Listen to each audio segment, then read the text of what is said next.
1.6 million of them. And he highlighted the lack of a proper vetting process of these individuals. Now, since we have no access to most foreign criminal databases, we know little of the foreign criminal records of these 2.6 million illegal immigrants as they've been released into our communities. And of course, we know nothing of the 1.7 million gotaways. The number of people caught at the border who are on the terrorist watch list has also increased significantly since Biden took office, from just 3 in fiscal year 2020 to 146 in 2023. A former senior law enforcement officer at DHS added this. With almost 200 migrants on the terror watch list, which have been apprehended while trying to sneak across the border, the natural question is, so how many on that list have made it in? Representative Jerry Nadler gave his take on it. I'm sure that my Republican colleagues will do their best to scare people into believing that the next 9/11 is just around the corner. But the fact remains that there has never been a successful attack planned by someone who illegally crossed our southwest border. This point was echoed by one of the witnesses who Representative Chip Roy questioned. Prior to September 11th, 2001, how many individuals had flown airplanes into the World Trade Center and killed 3,000 people? 0. The chance of dying from a foreign-born terrorist attack since 1975 is Mr. 4.4 million per Mr. year. Narasta, I'm sure that is great comfort to the families of the people from 9/11. Because when you sit here and testify that 0 people have committed a terrorist attack from crossing our border, I'm sure that is comfort to the people who had terrorist attacks committed by people who came here and overstayed their visas. Todd Bensman, senior fellow at the Center for Immigration Studies, shared his concerns on the border. The recent development of FARC-related terror watch-listed suspects crossing that border, those are people who have spent years and years involved in murder, kidnapping, drug trafficking, extortion, bombings. They are experts in weaponry whole lives. So we're going to be hearing a lot about FARC people over the next decade. And here in New York City, illegal immigrants continue to arrive by bus. Not only are they not being vetted properly, but New York City Mayor Eric Adams said the issue could destroy the city. Jason Perry, NTD News. Thank Uncle Joe. Former South Carolina.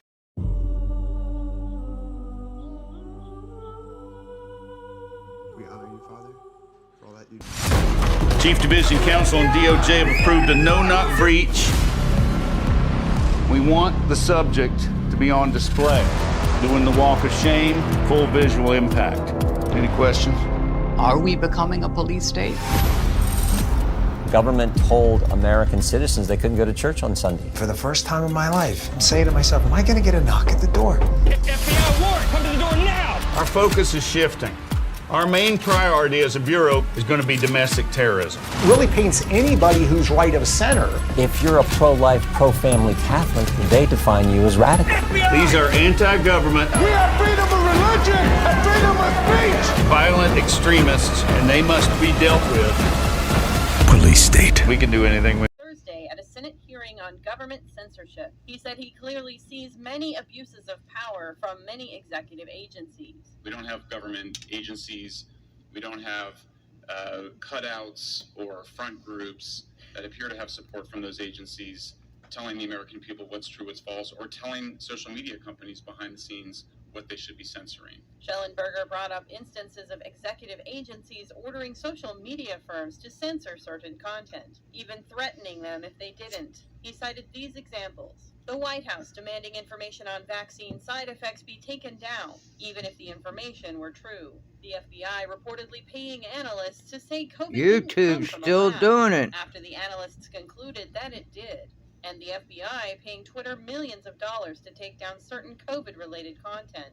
I hear a lot of talk about how to protect the public from harm. What people are saying is that we need to censor speech, censor certain voices, censor disfavored voices because of this idea that it will cause real-world harm.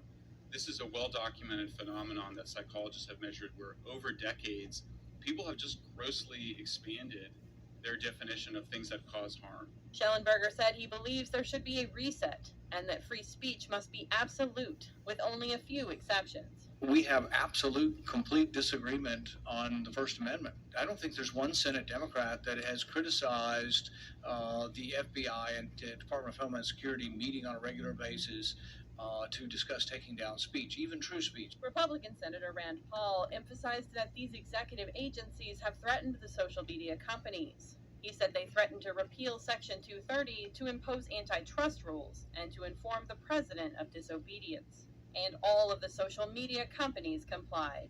Faye Quarter, NTD News. Coming up, NASA says there's no proof UAPs have extraterrestrial origins. The agency dismisses most UFO sightings, saying people often mistake something mundane for a mysterious object. A California school is banned from flying the pride flag. The board voted to only allow the U.S. and California flags. And governments around the world are reportedly handcuffing farmers. An upcoming documentary hears from farmers across the globe and explores how government policies could cause serious famine. Details on this and more after the break.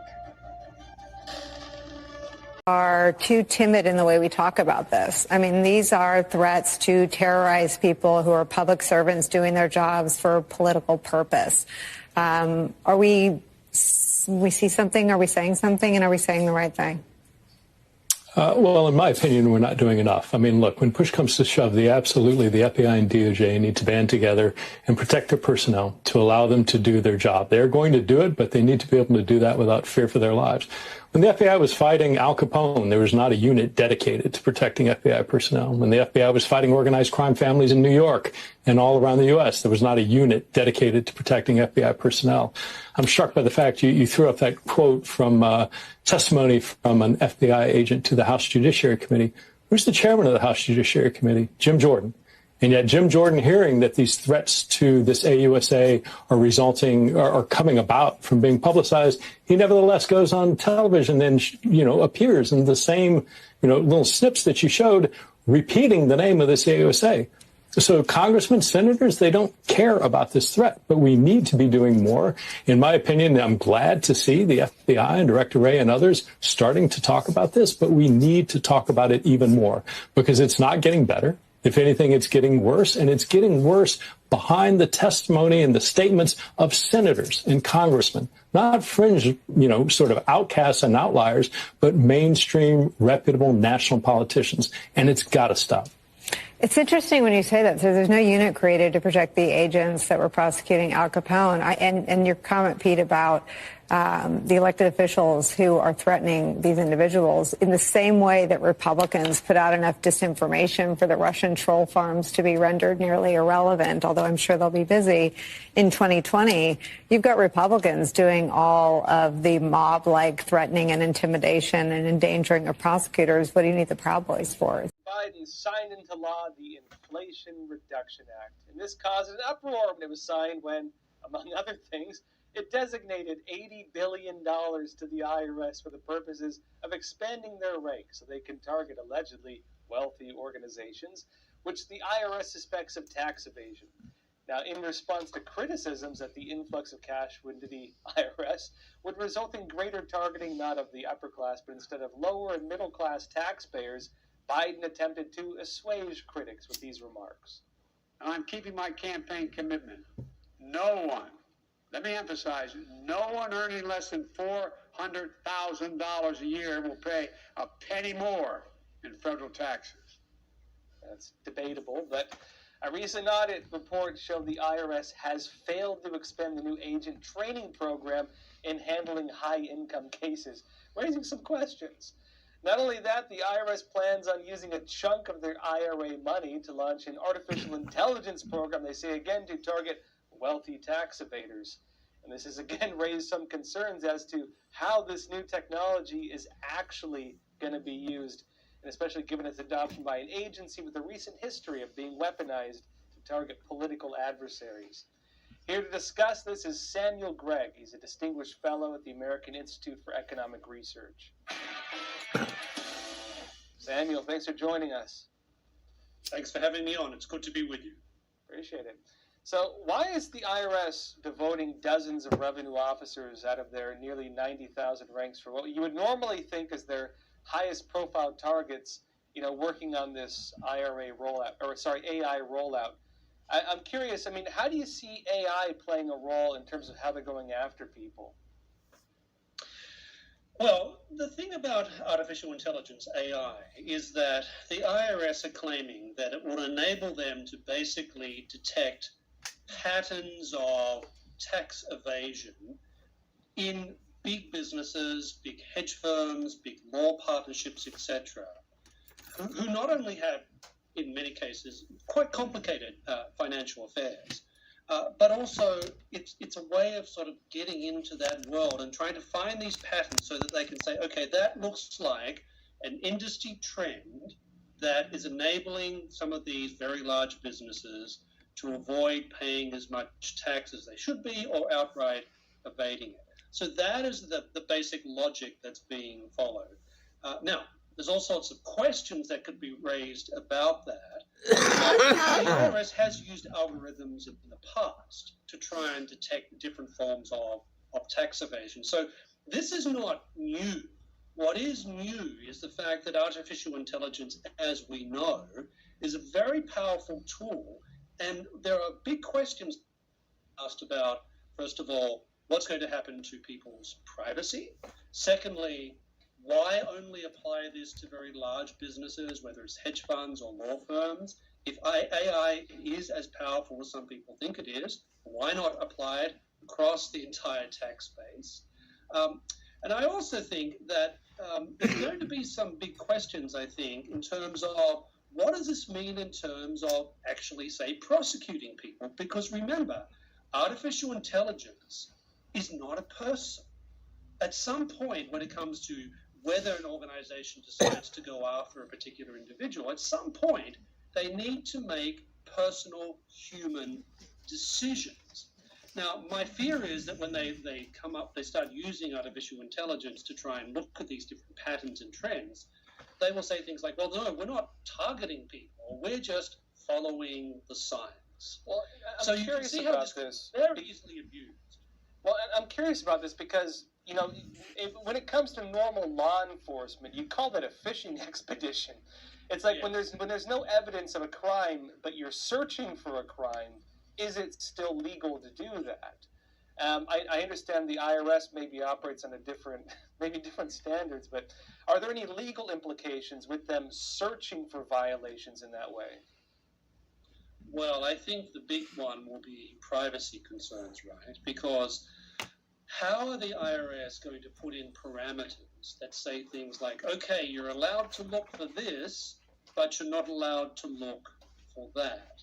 How do you build in the sorts of protections that Americans value when it comes to things like their financial records? It's not clear to me that the IRS, at least at this point, has signaled how they're going to be able to put those type of proper parameters around so that they can't just go digging into things or using AI to dig into things that actually have nothing to do with what they're actually looking for in the first place. Well, and I could see that being a problem with using, for example, AI instead of algorithms. As you mentioned, that it's not new for them to use technology like this. Right. The difference being an algorithm is pre-written and has predefined boundaries. AI is machine learning, suggesting it changes over time and suggesting they can't necessarily keep it in the same box as a pre-programmed system would. Do you see that being a problem, and do you see any legal challenges to it based on that? Oh, yes, it's clearly a problem because AI is not like an ordinary algorithm. It's a self-learning process. It's a self-learning technology. And the point is, you can't control necessarily where the technology starts learning for itself. So I can see challenges being brought on grounds of privacy. I can see challenges being brought on grounds of this is a program that does not have the right parameters around it. This is very serious questions on privacy there. Sam, I'd love to have you on again talking about this. Thank you so much for joining us. Thanks for having me on. Fatu is the president at San Francisco's tax appeal. Today he's going to discuss how he saw and dealt with corruption firsthand in the city of San Francisco and why he believes corruption is a major factor in today's San Francisco's downfall. what goes on in the assessor's office is criminal. Since 1992, San Francisco has not had an assessor who has a professional background in real estate. I'm Siama Korami. Welcome to California Insider. Pete, it's Yes. great to have you on. Welcome. Thank you. you, Simo. It's a pleasure to be down here. So we want to talk to you about your city, San Francisco. You're from San Francisco. You're here to tell us what's happening. And there is going to be a big impact on San Francisco by what's happening today. But can you tell us what's going on in San Francisco right now? Well, as a native San Franciscan and someone who's lived there all his life, I can tell you that in the last 25 years, it's been a steady decline. And it's apex, I believe, now. The homeless problem is a multifaceted problem. It's everywhere in the city. You'll see tent encampments everywhere. Being homeless is one thing, and it's a shame people are homeless. But what has taken over the homeless encampments is the drug addiction. Whether it's methamphetamines, cocaine, heroin, open on the streets, they're shooting up. The people have to either walk around them or avoid those streets. I can tell you there's 3 federal buildings in San Francisco. There's the old federal building on McAllister Street within earshot or eyeshot of City Hall. There's the large federal building that was built in the 60s on Golden Gate Avenue. And there's the new federal building on Mission Street at 7th Street. It's about 10 years old. Within the shadow of each of those buildings, you can find tent encampments, drug exchanges, sales, use.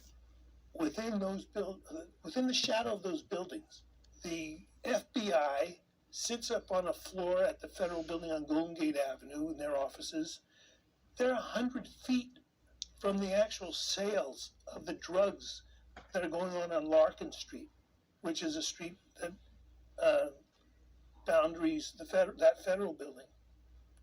You look at the state building on McAllister Street. You look at the other state building at McAllister and Van Ness. Tent encampments. And City Hall is right in the middle of all of that.